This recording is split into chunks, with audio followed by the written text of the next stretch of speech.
Ah bah oui, effectivement, Skyfall, c'est le carton que les Alsaciens ont plébiscité. On est avec Stéphane Bourris, concepteur, rédacteur chez Redact.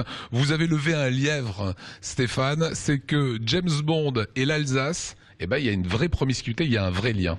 Oui, il y a un vrai lien. En fait, le héros de Ian Fleming débute sa carrière en Alsace. Très peu de gens le savent, mais Ian Fleming est lui-même un ancien agent secret. Lorsqu'il prépare la naissance de James Bond, il rédige toute une série de notes, toute une série de chroniques, et en fait, on apprend que James Bond fait ses premières armes en surveillant le trafic d'armes entre l'Allemagne, le Bade-Wurtemberg, et qu'il passe souvent par Strasbourg. Et on va retrouver ça ensuite dans toute une série de livres où il y a des passages strasbourgeois. On connaît tous Casino Royale, qui a été le premier James Bond avec Daniel Craig. Le méchant, qui est le chiffre, est président du syndicat des ouvriers de Strasbourg. En fait, on le décrit comme vivant à Strasbourg. Et donc, menant ensuite, on a les fiches des méchants, comme dans tout bon James Bond, sauf qu'elles sont écrites et on apprend qu'il travaille à Strasbourg, qu'il s'y est établi. En fait, ça tient au fait qu'Ian Fleming, contrairement à beaucoup d'auteurs américains, est un Européen. Il a beau être anglais, il est européen. Et en fait, il fait de Strasbourg une vraie capitale européenne. Alors, durant la guerre froide, on parlait toujours de la capitale de l'espionnage qui était Vienne. Vous dites-vous que Strasbourg, Ian Fleming en fait aussi une capitale d'espionnage? Ian Fleming, qui écrit avant et au début de la guerre froide, fait de Strasbourg une vraie capitale centrale, c'est la Vienne sur le Rhin. En fait, c'est aussi lié à son parcours à lui. Il est commandeur dans les services secrets.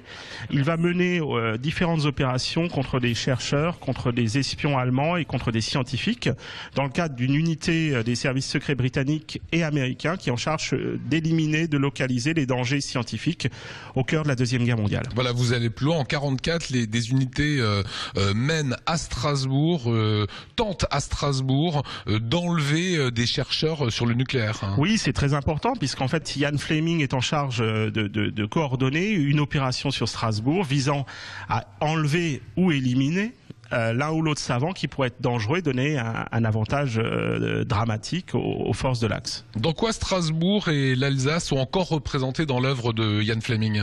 Il y a deux options, enfin il y a plusieurs passages où ils sont mentionnés. Au service secret de Sa Majesté, vous avez tout simplement James Bond qui loge à l'hôtel Maison Rouge à Strasbourg.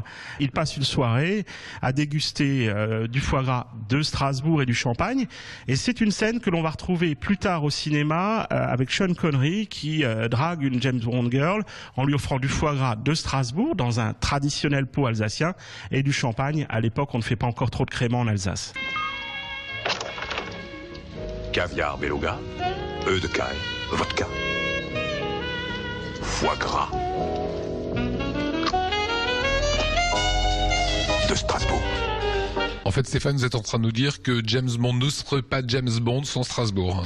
En tout cas, Strasbourg lui apporte sa patte d'agent secret européen par rapport à d'autres agents typiquement français comme OSS 117 ou d'autres agents américains de moindre pointure. Voilà, très étonnante histoire que nous racontait Stéphane Bourris, ce lien comme ça entre Ian Fleming, le créateur, le fondateur de James Bond, et Strasbourg et l'Alsace.